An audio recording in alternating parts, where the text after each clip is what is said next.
After my video yesterday explaining what may unfold shortly in Kenya, if and when the survey is opened to reveal the real election results of 2022, part of the NADCO agreement, NADCO report agreement, that is due to sail through Parliament shortly. After that video, very revealing video I did yesterday, I realized that most of us do not understand Kenyan election politics.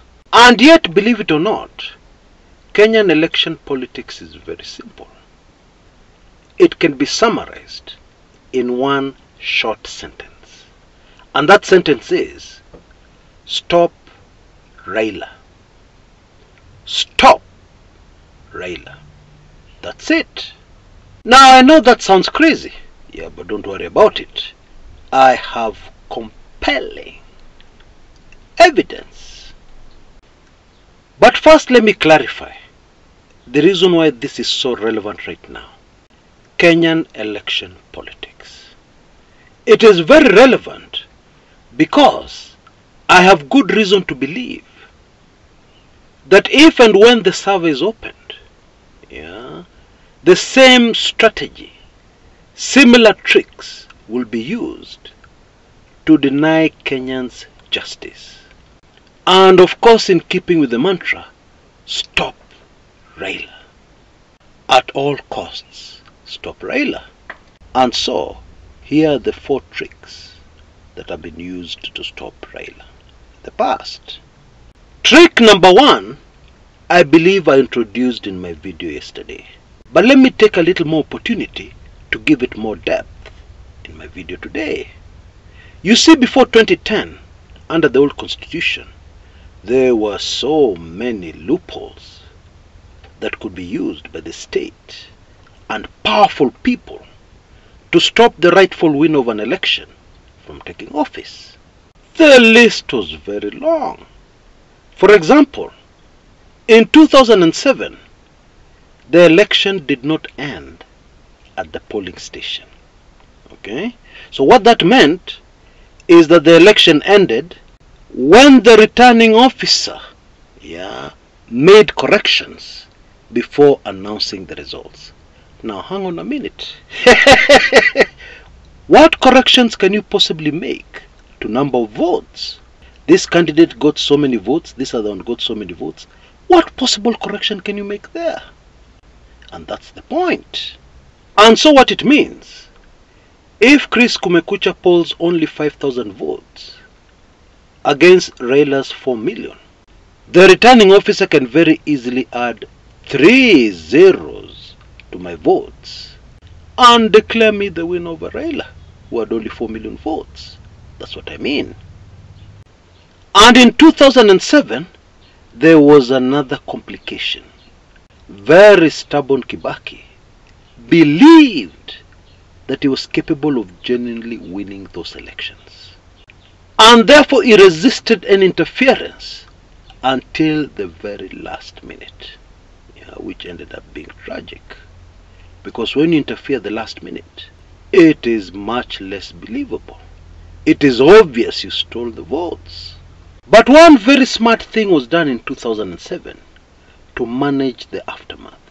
Because even after an election, you have to take into account the possibility that somebody will come afterwards and scrutinize the votes. And I believe this point is very relevant right now for the opening of the servers. So, what was done in 2007 that was so smart? Bila kizungu mingi, those who rigged for Kibaki also rigged for Raila. Let me explain. They rigged for Kibaki to make sure he won by a small margin of about 200,000 votes.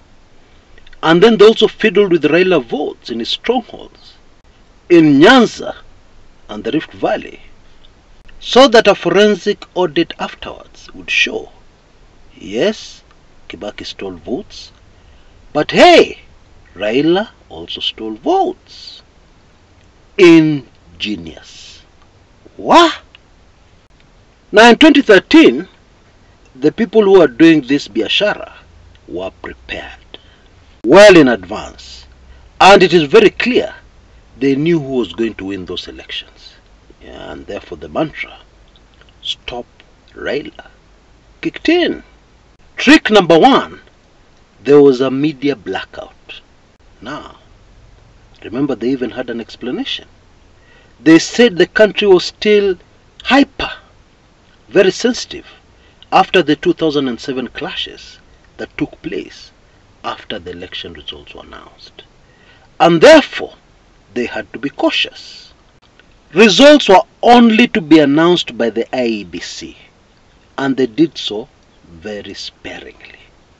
Now, effectively what that did was to make it impossible for anybody to gauge how the election was going.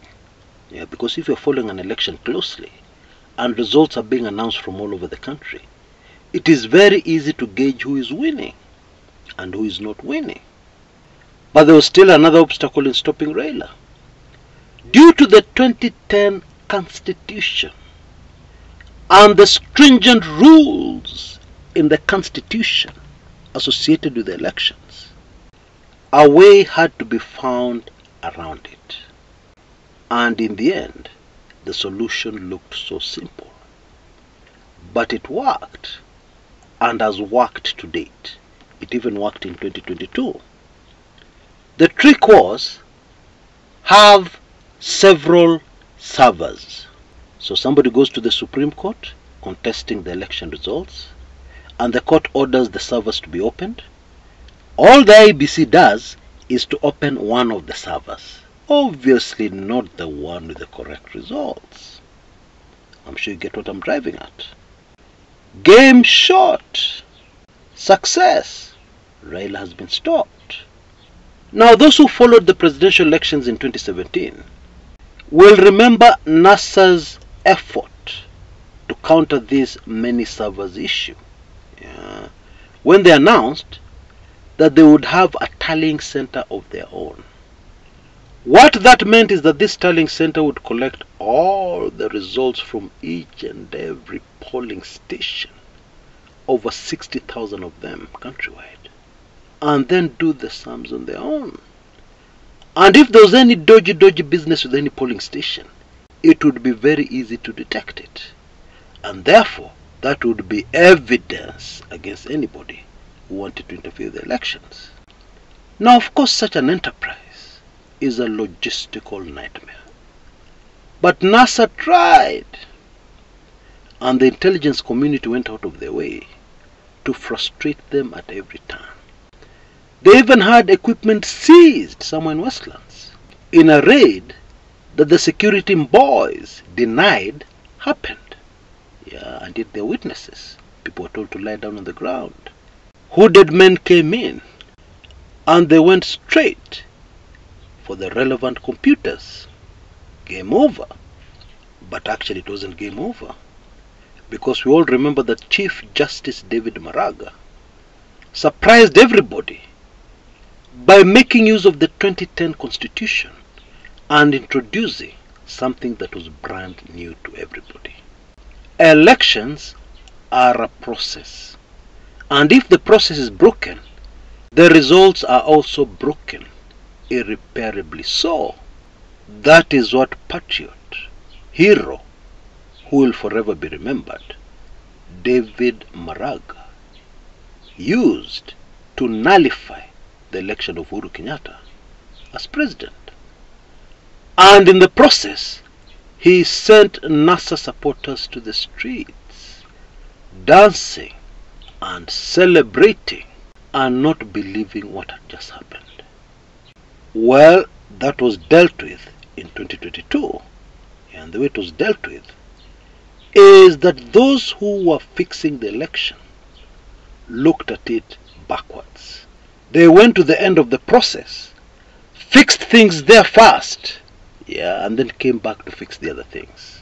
And of course, the end of the process is the Supreme Court, because I believe most of us remember the judgment was not even written in legal language. It had expressions like wild goose chase, hot air, etc., etc. To be very honest, it read like it had been written by a handler of William Ruto, or even William Ruto himself. And so that is how Mission Stop Raila has been executed since the year 2007. Okay? However, in this last execution, 2022, there is a very interesting link to the BBI. There is a very interesting link to Amos Wako and the time he was banned from entering a certain country in the West.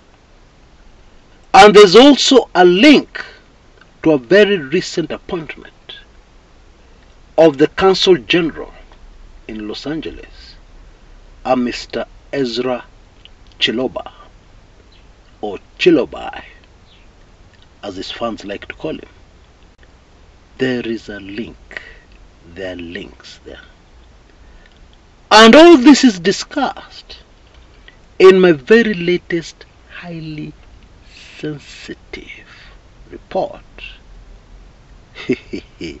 which will open your eyes to see things the way you have never seen them before. Yeah? You will realize that reading the daily news, following developments without this information, is just a waste of time, because everything is predictable. Believe it or not, stopping reggae was just a dress rehearsal, or shall I call it a dry run, to what happened in 2022. Okay? Now, it took me a lot of time and effort to put all this information together. And when you take in this sensitive report, you will be able to understand exactly what I'm talking about. Because it all starts with the time during the presidency of Kibaki, when I received information that the then Minister for Agriculture, Bwana Ruto, was about to face a travel ban. But then what ended up happening was extremely puzzling. Because unknown to most Kenyans, the person who was banned from traveling to the United States was already in the United States, was already living there, was already operating a company there. What? Wonders never cease. Everything suggested that names had been switched. And so you have to ask yourself, why? Okay? All the answers become very clear when you look at everything in retrospect. Backwards, starting from right now in Kenya, the year 2024, you just look at everything backwards, everything fits in like a glove. My special report, Unimaginable Secrets of the Server, is available for only $30, or Kenya shillings 3,999. And I'm targeting only 10 people because of the highly sensitive nature of this information. You know, in the past, yours truly has received threats. That is very normal at the level we operate on this channel. Yeah, the information you get many times is not the information that is widely available. So please understand me, and please bear with me. 10 people, first come, first served. I believe you can see details on your screens right now. Please take action quickly to avoid disappointment. Right! Those are the tricks that have been used to stop Raila. Those tricks have been designed with Raila in mind. Many of those tricks have been put together even before an election, knowing very well that Raila will win and he has to be stopped. And therefore something is created, something is manufactured, a brilliant idea is conceived to stop Raila, who to date has won 4 presidential elections, and not by a small margin. All of them by wide margins. At least 2 of them by more than a landslide. But he has never been sworn in. He has never taken office. That is Kenya election politics for you. Until next time, this is Chris Kumekucha.